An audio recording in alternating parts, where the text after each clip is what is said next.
We don't have wheat that's sitting around for a year. We're going to turn around and mill it and bake it so it's fresh. The wheat's fresh. The flour's not going to sit around in a silo for a few days or a month. I think those freshness factors make a difference. Our dough process is different. So if you talk to bakers, they'll tell you that the sponge and dough method is the way to make bread. That makes the best. Welcome to the Wheats on Your Mind podcast. I have two guests with me today to tell us about something simple, but that no one has done before. They want to grow wheat, mill it, and bake it into bread, all in the same place, owned in part by the very farmers who grow the grain. Brian Linin and Alan Townsend are the co-founders of Golden Waves Grain, based out of Goodland, Kansas. My name is Harries. Wheats on Your Mind is brought to you by the Kansas Wheat Commission and Kansas Association of Wheat Growers.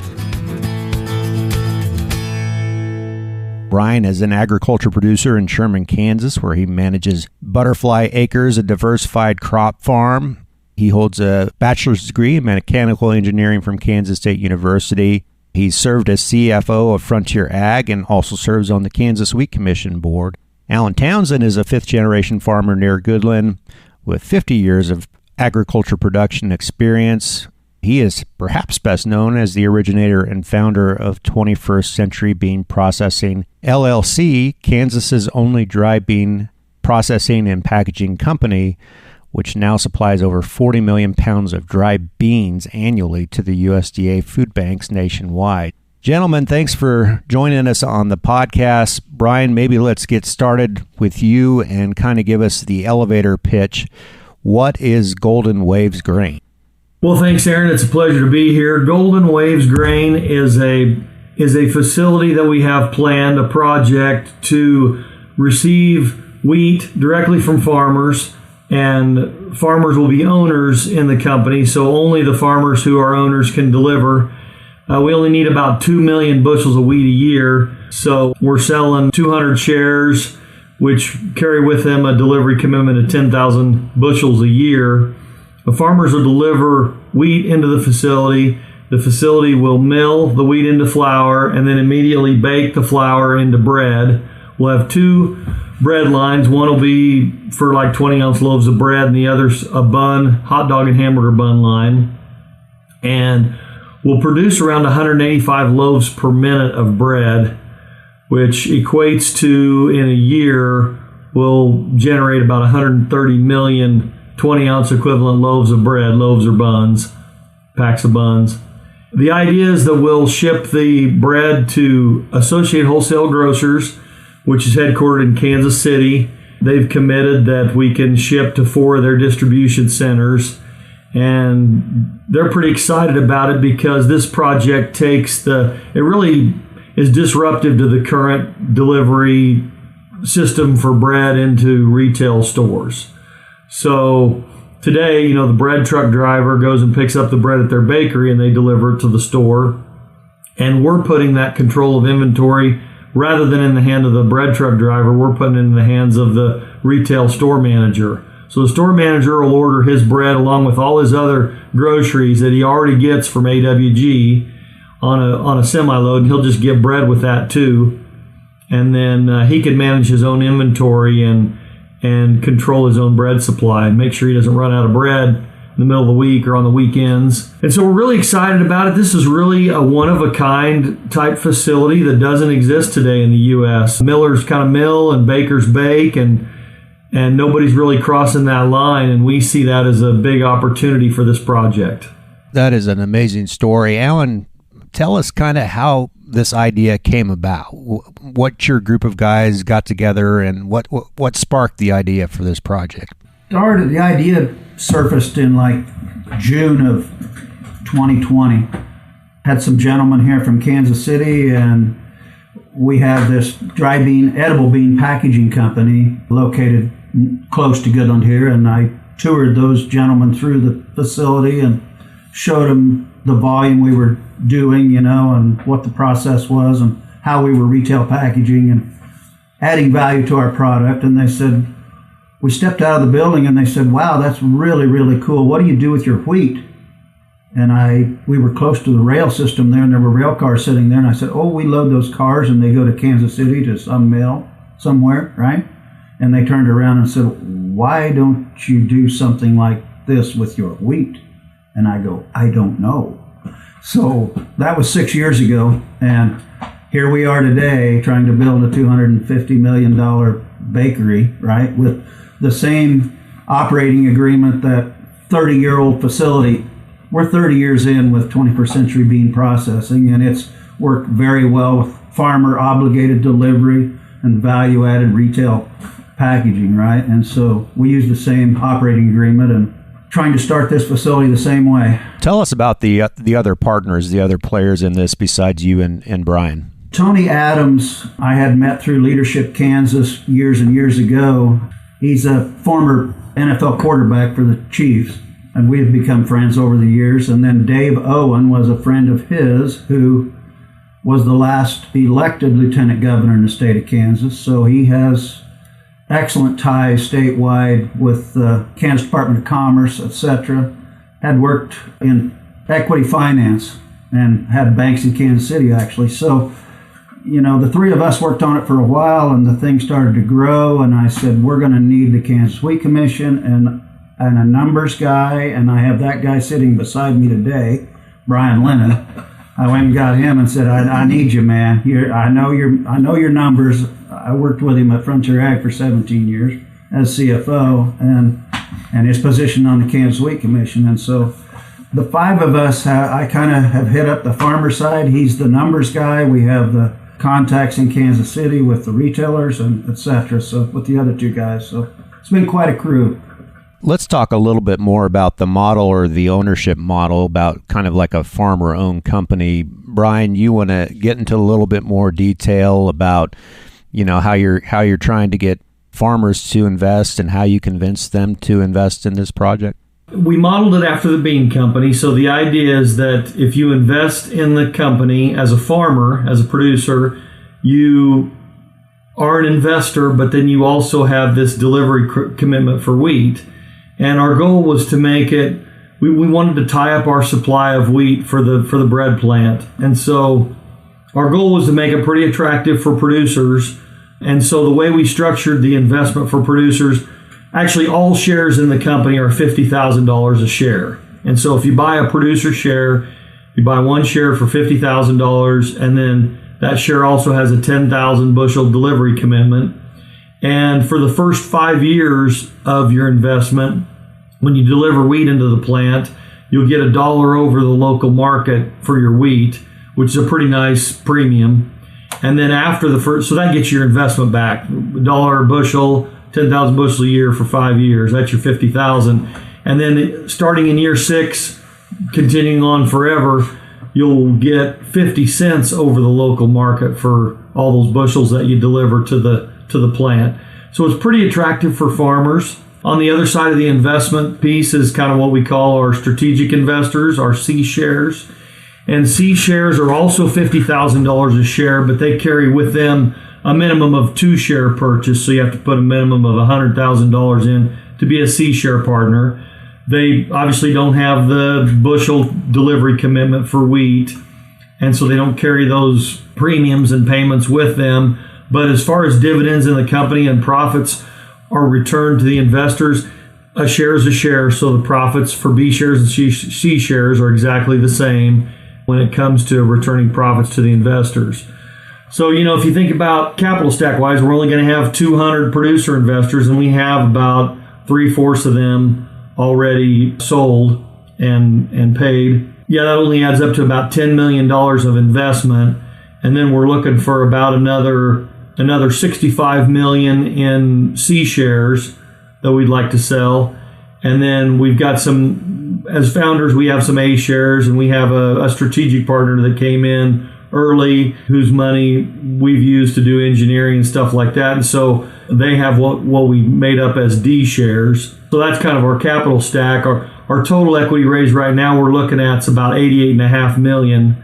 We might end up bumping that just a bit because we've just gotten some numbers back from Hutton, and of course the price has gone up just like it does on anything you're trying to build. And so we may end up raising just a little bit more equity, but our plan is to take that private equity and then about $130 million of bank loan funds, and build the plant. We're anticipating somewhere in the $220 to $250 million range for the project. Well, what does that timeline look like, and kind of where are you on the timeline for starting construction?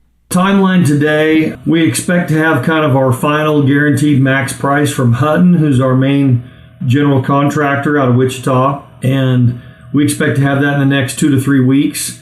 When we get kind of that firm price that we're looking for there, we're actually going to go ahead and go forward with our capital raise because we've got a pretty solid number today. We think the capital raise will take about another 2 months. And so we plan to break ground towards the end of summer. Hopefully we'll be baking bread by January of 2028 is the plan. Wow, that's going to come around soon. So, Alan, I saw on the website that it mentioned that the biggest cost savings, around 35%, doesn't come from the milling necessarily, but from your warehouse distribution model. And I think that was key to get wholesale grocers. I mean, you had to have that part of it. So maybe explain that. The original idea was typically, right, deliver our wheat to our local elevator for a small margin there to the company, right? And then rails to a mill somewhere, right? And there's a margin there captured. And then mill to the bakery, another margin captured there, plus the transportation and all those steps. And then finally delivery with the little bread truck, right? And the union contracts tied up in all of those steps. We find a significant savings by direct delivery to the warehouse. Once we were able to secure letters of intent from AWG and become familiar with their volumes, etc., everything has been designed from those numbers backwards. I mean, we produce 6 to 8 million bushels of wheat in Sherman County next to Goodland, and we're gonna take 2, right? We're not disrupting the flow of wheat in Sherman County, Kansas, right? So this isn't a huge project, but it does turn those 2 million bushels into 80 million loaves of bread and 40 million hot dog packages, right? I mean, it's phenomenal. The direct to the warehouse delivery takes out all of that cost. So we can provide sustainability, traceability, productivity, and high quality, right? What we're finding out from baking the last year and a half is that this wheat is perfect, absolutely perfect. We don't need a bunch of other additional spring wheat additives or anything to make this perfect bread. Part of it is, I woke up about 6-8 months ago thinking the entire bread delivery industry has been focused on how can we make it a penny cheaper. Because if we can make it a penny cheaper, 2 of us today are controlling 70% of the bread shelf. Wow, look at that. Look at the numbers on a penny savings. So if we can make it cheaper and still get them to buy it, look how much money, more money there is. Well, we take out all of those other costs, and we're so far below their cost that it's crazy, and we're making a better product. So why do you think no one's ever done it before, Alan? You're looking at 2 of them. How do you go get those producers in the same room and say, we're going to build a bread factory and you're going to like it, right? I can tell you it's difficult. Yeah. I can tell you it's very difficult, and I've worked with it for 30 years, but if you can put that producer group together, what's next in wheat? What's next? What's the next product? Guess what? We have the land and the knowledge and the ability to provide that. That's where this project goes. Today it's about putting wheat producers together, but in the future it's about where does this project go, right? Because the bean company evolved the same way. We were a pinto bean producer. We packaged and received pinto beans and put them in 100-pound bags and sold them to Mexico. Today we retail and control about 50% of the deliveries to the food banks in the United States with 12 different types of beans, and we grow 7 of those. So it's evolved. And this thing will be the same way. What do we grow next, right? What can we package and sell next, right? Well, let's talk about that product and the marketplace, Brian. I've had conversations with you before, and you've test baked some bread, and I think you said the wholesale grocers just love the product. So what's that differentiation? You've got the story, you got the traceability, but ultimately it's about the product that you're selling. Yeah, product quality is number one, really, and I think that's really important. There's a few things that are unique to our product. One thing is that, we don't have wheat that's sitting around for a year or 2 years getting stored somewhere. We're going to take new crop wheat and we're going to turn around and mill and bake it so it's fresh. The wheat's fresh, the flour's fresh. The flour's not going to sit around in a silo for a few days or a month or however long it does in the legacy system today. I think those freshness factors make a difference. Our baking and our general manager would tell you that our dough process is different. So if you talk to bakers, they'll tell you that the sponge and dough method is the way to make bread. That makes the best taste, best eating experience type of bread that you can make. But no commercial bakeries do that anymore because it takes too long. The dough has to sit there for 4 hours and ferment, and you make that sponge, which is about 75% of your ingredients, your flour and yeast and water, and you mix up some dough and you let it set. Kind of like the sourdough craze that's going on today that a lot of housewives and stuff are doing. They're going back to the way grandma used to make bread, the sponge and dough method, where they make that sponge and then they share pieces of it, and that sponge lasts a long time. And Brent would tell us that sponge and that time of fermentation creates a structure in the dough, and that structure is what makes the dough better, and it makes the bread better in the end. And I don't understand all that because I'm not a food scientist, I'm not a bakery guy, but when you talk about homemade... He has trouble getting wheat from the field to the elevator, let alone make bread. It's great to have Alan here. That's why you have the experts. That's what they tell us, is that making bread by that method then makes a higher quality dough and a higher quality bread, and that's all part of it. And our focus isn't on cost. Our focus is really because we're saving cost from the legacy system, the way our delivery model's set up. So we have less cost in the system, so we can spend more time to make a better dough and a better quality bread. And our focus, the person we have, Angie Singer, that's developing our bread and dough recipe, she's our food scientist, and she's focused on what the eating experience is. It's the quality of the product and the eating experience. We're trying to maximize the utility of the eating experience and how good that is for customers. And I feel like the industry is so old and mature that it's kind of moved away from that. And if you think about breads that are popular on the shelf today, it's these higher quality breads that people see a value in how they're made and how they taste and what the eating experience is. But we're going to do that with the basic brands. The store brand's going to have our formula and our bread. So we're really excited about that. There is another output stream, I guess, the mids or the byproducts from the mill. I suppose you won't have much trouble finding a home for those. As the project evolves and we begin baking and we start dabbling into the whole wheat and we're pretty much eliminating most of our byproduct through our milling process, right through our baking process. If we're going to make whole wheat and we've got a demand, we're going to cut that down substantially. But yes, we've got multiple avenues to distribute byproduct in a 3 to 4 mile radius, right? I'll give you an example on some of the bake tests that we've done. Generally on the shelf, your wheat, just wheat breads, not 100% whole wheat, but just wheat breads, are generally about 80% white flour, about 20% wheat flour. Well, we've upped our wheat flour in our wheat bread to 50-50, 50% wheat flour, 50% white flour. And that recipe that Angie made for 50-50 wheat bread was better than the 80-20 formula that we had. And so we're working on taking that a little further and trying to add a little bit more whole wheat flour into the wheat bread. And every ounce of wheat flour that we put in there is another ounce of mids that aren't, going out the door as cattle feed. We're selling them as bread, and it's better for you. I mean, you put that bran and what's in the mids back into the bread, and it's a better quality bread, and it's more healthy, it's better for you. That whole grain topic is something actually we're going to cover on a separate podcast with folks from the Grains Foods Foundation.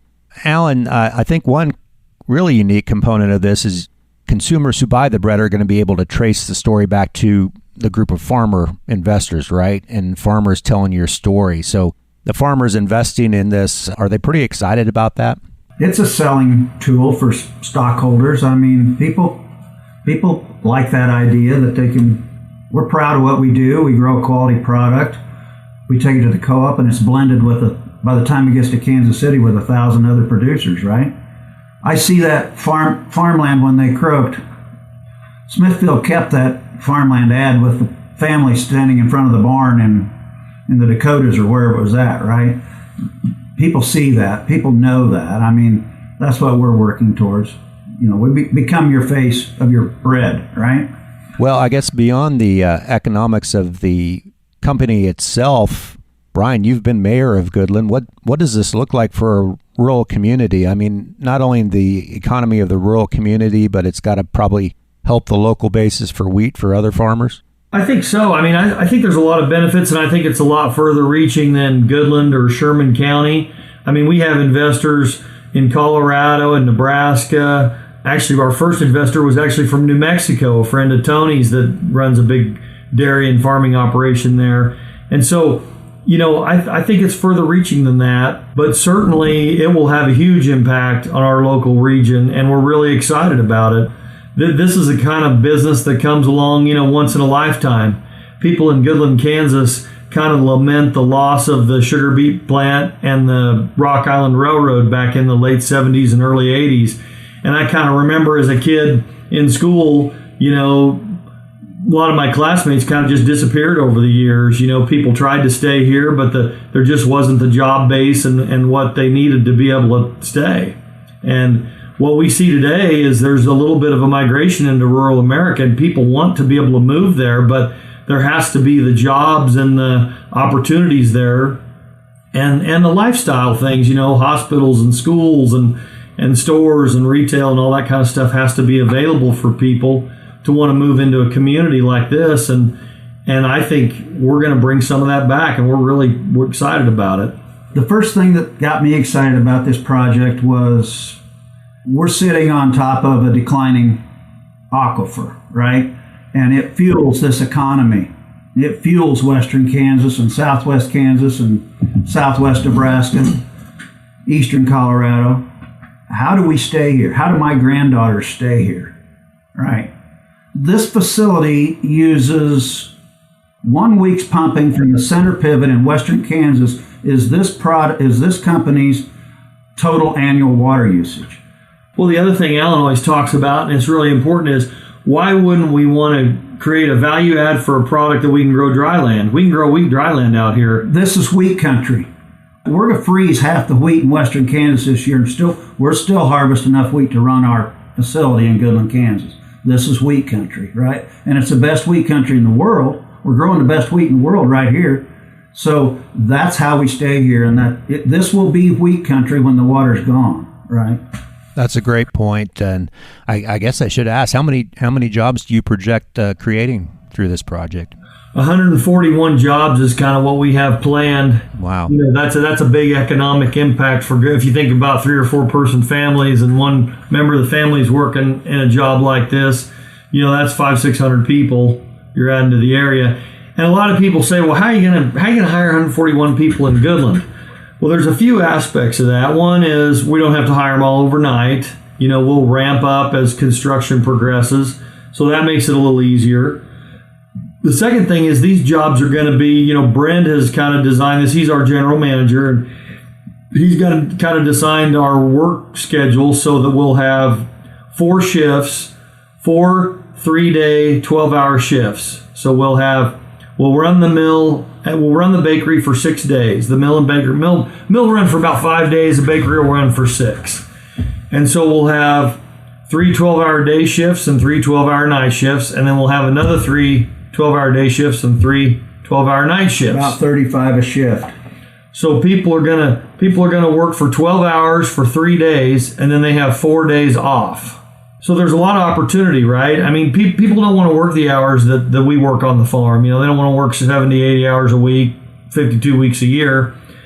And so this affords people an opportunity to work 3 days and have 4 days off, and they can go work another job. They can commute in and stay at a crash house or a shared home or apartment with other people on other shifts, and then live somewhere. They can live in Denver or Wichita or wherever they want, because they only need to be here for 3 days. So it's a lot like the medical field, where nurses travel around and do 12-hour shifts and work for 3 days, and they'll travel many miles for jobs like that.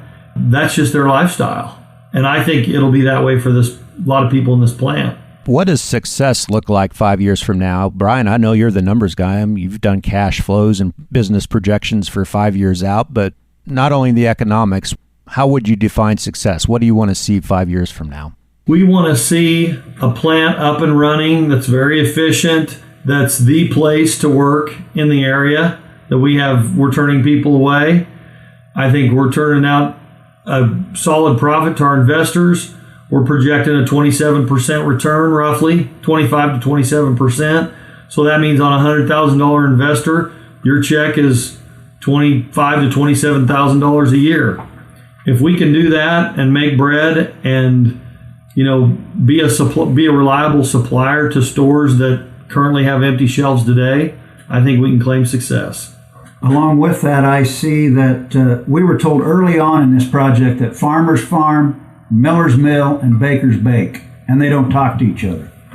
And what we're about to learn, we're about to become very sophisticated growers, identifying varieties of wheat that mill and bake and provide a superior product. We're about to become analysts in, Mr. Neighbor, what is your program that grew that Langan wheat over there? Because that was excellent, right?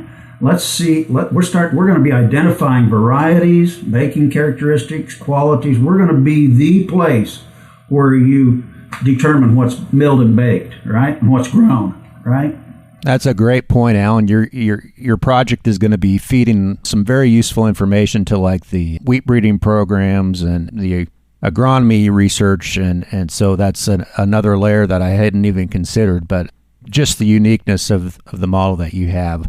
I assume the state of Kansas is supportive of this project, this unique project. Dave Owen, of course, his former ties as the head of the Kansas Department of Commerce. What's our total package today? It's like $55 million over time. We're over $55 million in incentives from the state, and it's gone up about every year based on project size and different details that we've kind of figured out with the project. They're very supportive. Lieutenant Governor Toland, we've met with him several times. Of course, he knows Dave pretty well, and they're 100% behind us. And of course, we're using Kansas companies. I mean, Hunt's a Kansas company. Kais is a Kansas company, and they're providing our flour handling and milling equipment. Coperian's our bakery provider. They're a Kansas City-based company. And so, we're keeping as much local as we can, but it's pretty exciting. I mean, to have a project like this in Kansas and in rural Kansas for the location, it checks a lot of boxes. If farmers are interested, or there's other people who might be interested in learning more about this project and maybe even possibly investing, how would they go about that? So we have a group that's working with us to raise the funds to do the big capital raise, and they're kind of the professionals, to get a hold of. But also as founders, we've given the pitch and talked to a lot of investors as well. So they could contact one of us. If you go to goldenwavesgrain.com, there's links out there to reach out to any of the founders, and we can talk to you personally, or we can connect you with our kind of professionals at the capital raise, and they've really got all the details and a nice package put together to show investors and help them do the due diligence that they need to do to make sure this is something they want to invest in. It's not a high pressure thing for us. If people want in, we want them in, and if people don't want in, we understand, and that's fine. So we're excited about anybody who's excited about being part of this project with us, because we're going to change the way bread gets to the store. Well, it's been fascinating conversation, gentlemen. I can't wait to see that first loaf of bread with that Golden Waves label on it and be able to try that. So thanks for your time. That's Brian Linin and Alan Townsend of Golden Waves Grain. Again, thanks to both of you for joining me. Thanks, Aaron. Thank you. Special thanks to Brian Linin and Alan Townsend for joining me on this episode of the Wheats on Your Mind podcast. If you're enjoying this podcast, please tell your friends about it. You can find this episode and all previous episodes at wheatsonyourmind.com or wherever you hear your podcasts, at Spotify and Apple. Please subscribe, and thanks for listening.